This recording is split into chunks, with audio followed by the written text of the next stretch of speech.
Bienvenue sur topmusic.fr pour Igloo, le Mac de l'habitat avec Cédric Simonin. Bonjour Cédric. Bonjour Eric. C'est pas le week-end, vous Ah. n'avez pas votre, C'est votre pas le week-end montre déjà à votre poignet. Non, je n'ai pas encore ma montre Pierre Lanier. Top Music, Pierre Lanier. Top Music Pierre Elle Lanier, est à pardon. gagner, à remporter en partageant cette émission sur Facebook, Igloo on Air, sur la page d'Igloo. Aujourd'hui, nous recevons Christophe Girard. Bonjour Christophe. Bonjour. Vous êtes le directeur du village de Roppenheim, le style Outlast, depuis 4 ans. C'est un centre qui progresse chaque année. On va rencontrer Cédric Hammer qui n'a pas besoin de se présenter aux élections tous les 4 ans. Bon, je plaisante évidemment. Le maire de Roppenheim, c'est autre chose. Là, on parle du village de marque de style Outlast. Vous accueillez quand même 2 millions de personnes par an. Ça fait un grand village quand même. Ça commence à faire une belle fréquentation. Bon, ils viennent pas tous en même temps.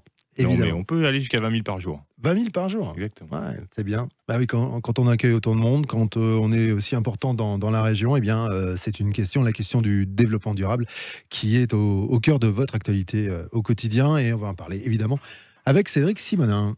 Oui, merci Eric. Donc, Monsieur Girard, pourriez-vous nous expliquer, expliquer aux auditeurs en quelques mots quel est le concept des magasins outlets à Roppenheim? Alors, le concept de magasin outlet, c'est globalement un regroupement de grandes enseignes. On en a 106 sur Oppenheim, de grandes marques qui donnent une seconde vie à leurs produits dans des magasins où toutes les collections des années précédentes sont vendues avec une remise minimum de 30%. Tout au long de l'année. Donc sur le concept de village de marque en lui-même tel qu'on l'a sur Oppenheim, donc on est situé à environ 30 minutes au nord de Strasbourg. On est sur la recréation d'un esprit village, donc à ciel ouvert, avec une architecture qui est reprise des villages alsaciens. Et donc on propose plus de 100 marques internationales, grandes marques et marques premium, avec des remises toute l'année. Est-ce que vous pouvez expliquer pourquoi avoir initié cette démarche, cette politique éco-responsable sur ce site? Alors cette démarche-là, déjà, c'est une démarche de groupe. Donc on est acteur numéro 2 en Europe au niveau des villages de marque, puisqu'on a 18 centres qui sont aujourd'hui soit en projet, soit aujourd'hui ouverts. On en a 16 qui sont déjà ouverts. Et sur ces 16 centres, on a une démarche environnementale forte au niveau européen. Donc c'est une démarche qui est un souhait de notre entreprise depuis le début. Ça fait plus de 30 ans qu'on fait du village de marque, d'être certes dans une dynamique commerciale, mais de la faire de manière durable et d'essayer de limiter au maximum l'empreinte qu'on peut laisser sur le territoire. Par rapport à cette démarche, concrètement, est-ce que vous pouvez nous dire qu'est-ce que cela implique? Alors ça implique beaucoup d'engagement, parce que c'est évidemment une démarche du quotidien. Certes, on va faire le focus dessus pendant 2 mois, mais c'est quelque chose qui nous anime depuis l'ouverture maintenant, il y a 8 ans, quasi jour pour jour. Donc ça passe par des initiatives telles que la récupération des eaux de pluie, ça va sur la mise en place d'une navette gratuite pour nos clients qui viennent de Strasbourg ou de l'autre côté de la frontière. C'est une application de covoiturage pour nos salariés. C'est le tri de l'ensemble des déchets, et ça peut représenter jusqu'à 300 tonnes de carton et plastique qui sont recyclés chaque année.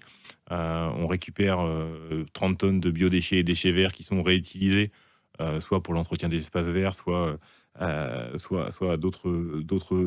pour du compost, évidemment. C'est aussi une gestion électrique, ou une gestion de nos consommations électriques et d'eau qui est affinée au plus possible pour tenter de les maîtriser. Donc là, on est sur des décroissances permanentes. Là où l'activité augmente, ce qui normalement devrait augmenter ou plutôt causer une hausse des consommations, on est plutôt à l'inverse. Donc là, en moyenne, sur les 6 dernières années, on a baissé notre consommation électrique de 3% par an.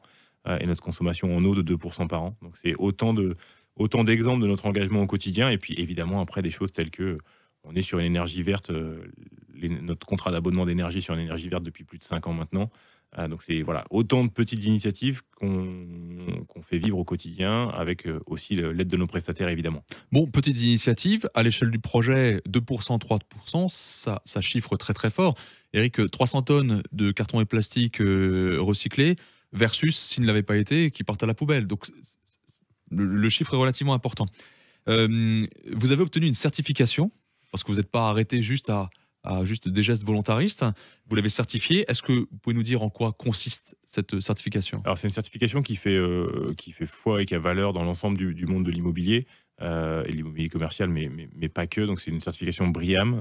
Donc c'est une certification environnementale qui a 2 volets, un volet sur la construction des bâtiments et un volet sur l'exploitation. La certification que nous avons obtenue sur la partie exploitation et on a obtenu le plus haut niveau de certification en 2016. On était le premier outlet au monde à obtenir cette certification-là.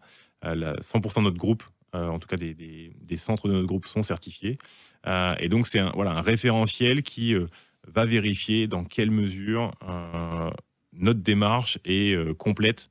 Donc, ça passe du nombre de places pour parking pour les modes de déplacement type vélo, du covoiturage, ça va sur les consommations, sur les équipements, sur l'isolation des bâtiments, enfin, voilà, toute la chaîne de valeur développement durable y passe, et c'est un référentiel sur lequel on fait référence en la matière et qu'on renouvelle chaque année. Donc, par exemple, l'an dernier, le référentiel a légèrement évolué pour mettre une pression supérieure sur la performance. Donc, on a perdu un niveau, mais on la repasse cette année après avoir mis en place des nouvelles actions pour pouvoir regagner le niveau maximum de certification. Donc, on va même au-delà de ce qui nous serait demandé. C'est normalement passé tous les 3 ans. Et c'est la deuxième fois qu'on la repasse 2 fois en 1 an pour aller chercher une meilleure note par de nouvelles actions. Alors, pour connaître ces démarches, parce que étant certifié aussi moi-même, je sais que c'est contraignant, c'est une vraie politique volontariste. Finalement, pourquoi? Parce qu'on n'était pas obligé de le faire. Pourquoi avoir voulu être certifié? Est-ce que c'était imposé par les investisseurs ou est-ce que c'est une vraie politique volontariste? Alors, c'est une vraie politique d'entreprise, ça c'est sûr. Après, évidemment, aujourd'hui, dans le milieu de l'immobilier en général, et quand on parle d'investissement financier, les partenaires tels que nous sommes, qui sont des partenaires engagés, ont forcément une valeur supérieure pour beaucoup d'investisseurs. Donc, ce n'est pas les investisseurs qui le réclament, mais on va plutôt dire qu'on a plus d'intérêt pour un investisseur quand on est une entreprise qui s'inscrit dans une démarche durable, parce que ça laisse augurer d'avenirs qui seraient un peu plus intéressants que si on faisait les choses un peu n'importe comment. On maîtrise nos coûts, on maîtrise la manière dont on fait le business, et c'est ce qui est important, parce qu'on a finalement on a un business qui est sain, et pour ça, on est un partenaire de choix pour les investisseurs. Donc c'est plutôt qu'on devient attractif par cet engagement-là. C'est pas pour ça qu'on le fait, mais on va pas se nier que c'est aussi un corollaire qui est plutôt intéressant, mais c'est pas les investisseurs qui nous l'imposent. Alors, vous voyez, Eric, moi je connaissais les magasins outlet de Oppenheim. Je ne savais pas, et je le dis de manière assez humble et un peu honteuse, qu'ils avaient cette démarche. Donc j'ai découvert cette démarche que je salue. Maintenant, la question qui m'est venue à l'esprit, c'est est-ce que les gens qui fréquentent vos magasins en ont conscience? Première question. Et je vous laisserai répondre aux deux. Est-ce qu'ils ont eux-mêmes une démarche d'achat qui devient éco-responsable, ou finalement ça n'a pas d'influence sur leur typologie d'achat? Alors, sur la prise de conscience, on essaye de passer régulièrement ces messages-là, mais les 2 mois qui viennent vont être pour nous l'occasion de les souligner et d'aller démontrer que quand on a changé par exemple les sanitaires l'an dernier, on a mis des urinoirs secs côté masculin, parce que ça permet d'économiser 4 litres d'eau à chaque passage devant, et vous imaginez que ça se compte en millions chez nous. Donc c'est des petites choses comme ça qu'on va aller valoriser et mettre en avant pour que justement un peu interpeller nos clients et qu'ils prennent conscience du fait que dans leur destination shopping, il y a différentes approches, et que la nôtre est plutôt saine. Quant à leur comportement personnel, alors j'aurais envie de dire que par essence, les magasins d'usine sont éco-responsables, parce qu'on offre un écrin aux marques pour pouvoir donner une seconde vie à des produits qui n'ont pas été vendus lors de la première session, on va dire, de distribution. Donc en ça, on est déjà dans une démarche éco-responsable. Et puis après, on les engage aussi parce que on a des poubelles de tri dans l'ensemble du centre, parce qu'on a des messages qui les incitent à plutôt boire de l'eau du robinet plutôt que des bouteilles plastiques, parce que voilà, il y a plein de petits... parce qu'on incite notre staff à covoiturer plutôt qu'à prendre chacun sa voiture individuelle.